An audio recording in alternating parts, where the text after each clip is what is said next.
realize that our country was and is full of people who believe in America. Gary Cooper didn't just act in American movies, he became the face of an entire national identity. For decades, audiences believed they knew him. The tall, soft-spoken cowboy who stood for justice, loyalty, and quiet strength. But behind that iconic image was a far more complicated, far more human story. A story wrapped in secrets, heartbreak, private battles, and decisions he carried to his grave. Today, we're opening the curtain on the parts of Gary Cooper's life Hollywood never wanted to talk about.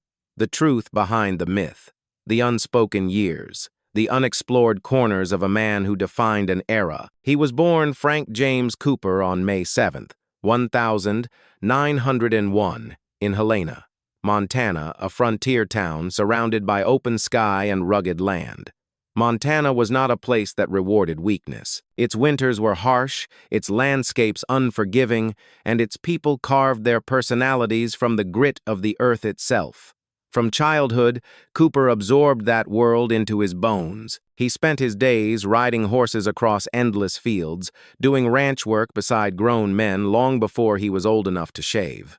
He said later that the land taught him everything he ever needed to know about being a man. That unspoken stoicism, the quiet endurance, would become one of Hollywood's most powerful cinematic tools. His parents were both strict in different ways. His father, Charles Henry Cooper, was a Montana Supreme Court justice, a man known for his intellect and his unwavering moral code. His mother, Alice, brought culture and elegance into the rough Western home. She taught her son about literature, etiquette, and discipline, but she also believed deeply in education. So when Gary reached his teenage years, she sent him across the ocean to England, enrolling him at Dunstable Grammar School. It was supposed to turn him into a polished gentleman, but life had other plans. Gary never felt like he belonged in England. He missed the land, the air, the horses.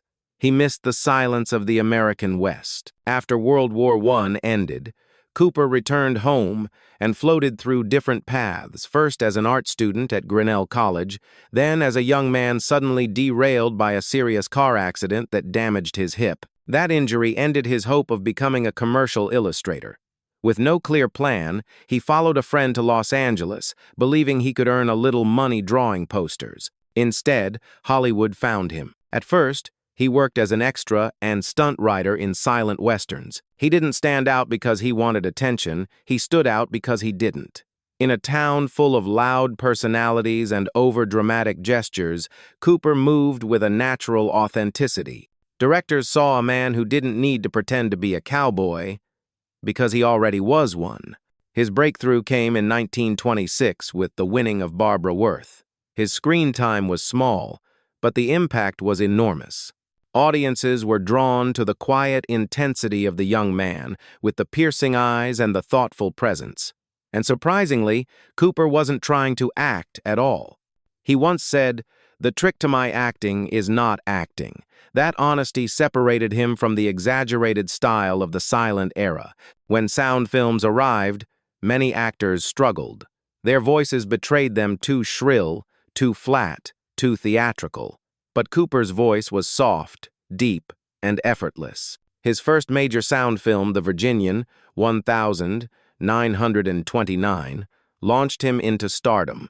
With lines like, "If you want to call me that, smile," he created a new kind of cinematic masculinity. He showed America that toughness didn't have to shout. The 1,930 seconds and 40 seconds solidified him as one of Hollywood's leading men.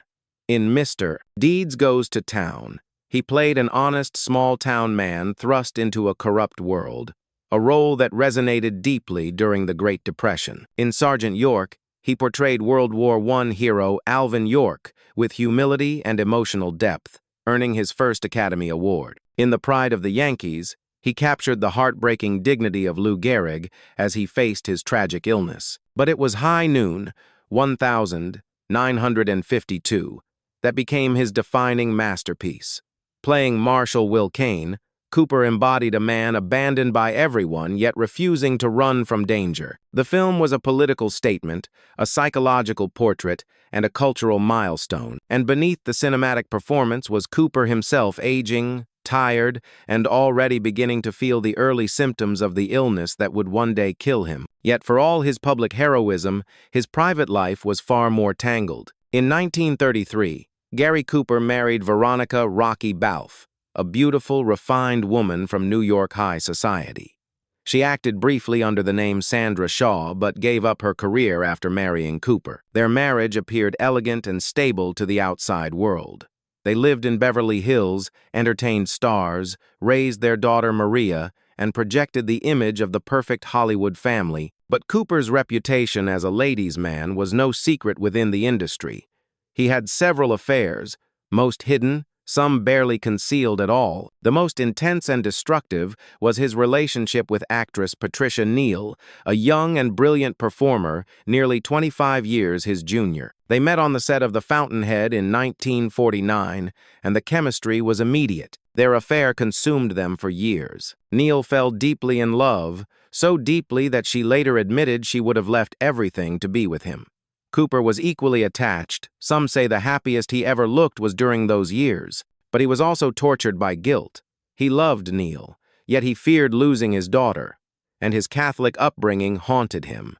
The conflict tore him apart mentally and emotionally. Eventually, the pressure broke him from the inside.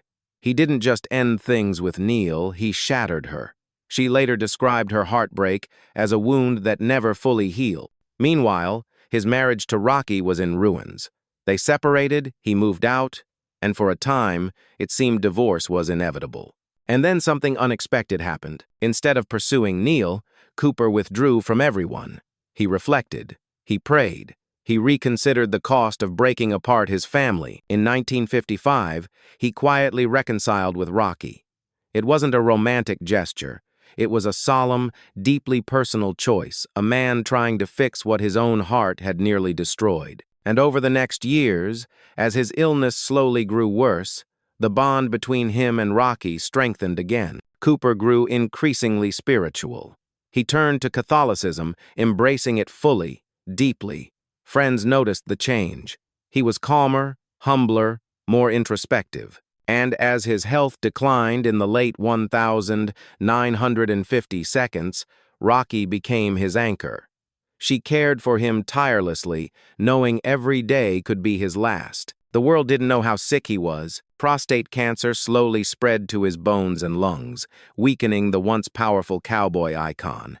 He continued to work, even as the weight dropped from his frame and the pain grew unbearable. His final film, The Naked Edge, was released after his death in 1961. Gary Cooper died at age 60, surrounded by the two people he loved most, Rocky and their daughter Maria. Hollywood mourned him publicly, but his family mourned quietly, privately, honoring the man beyond the myth. Originally buried in California, Cooper's body was later moved to Sacred Heart Cemetery in Southampton, New York.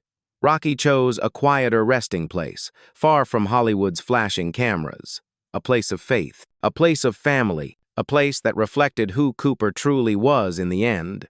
Today, his legacy remains one of Hollywood's most powerful.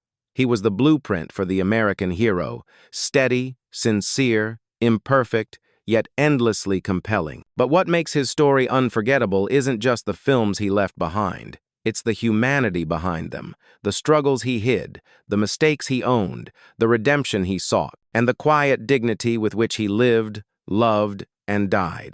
Among the most haunting claims surrounding Gary Cooper's private life is the existence of an alleged posthumous list, a whispered piece of Hollywood folklore suggesting that, before his death, Cooper confided to a close friend the names of 7 men he had supposedly been involved with romantically. Nothing about this list has ever been verified, and historians widely debate whether it's truth, exaggeration, or pure myth. But the rumor persists, largely because the names attached to it were some of the most powerful, closeted, and emotionally complicated figures of Hollywood's golden age. According to the legend, the first name whispered was Cary Grant, the elegant leading man whose own sexuality has been the subject of decades of speculation. Grant and Cooper moved in similar social circles, and some biographers believe there was an unspoken tension between admiration and jealousy. Next, Rock Hudson, the towering romantic idol whose private life remained tightly controlled by the studio system. The story claims Cooper admired Hudson's charm but resented his willingness to live a double life so publicly polished. The list also allegedly included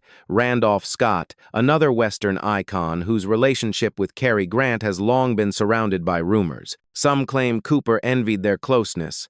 Others say he felt betrayed by the tight-knit bond they shared. Another name tied to the rumor was Anthony Perkins, the sensitive, troubled star of Time's Psycho*, whose personal life was shaped by secrecy and fear. Perkins represented a Hollywood generation far more anxious about exposure. Then came Montgomery Clift, the brilliant, tortured method actor whose beauty and fragility captivated many, Cooper included. According to the myth, the remaining two names were said to be Tab Hunter and James Dean, both young, charismatic stars navigating the same pressures Cooper had faced decades earlier. Whether this list ever truly existed remains unknown, but its persistence speaks to something deeper: the way Hollywood's brightest stars often lived in shadows, hiding their desires, their regrets, and sometimes their most intimate truths. So stay with us as we continue uncovering the forgotten paths, private confessions, secret relationships,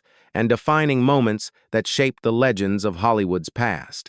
Together, we'll explore the myths, the mysteries, and the memories that built an industry and gave rise to icons whose influence still echoes today. Thank you for watching, for listening, and for keeping these stories alive. Now scroll down, share your thoughts, and join the conversation, because somewhere out there, another forgotten tale is waiting in the dark, and we're just getting ready to bring it into the light.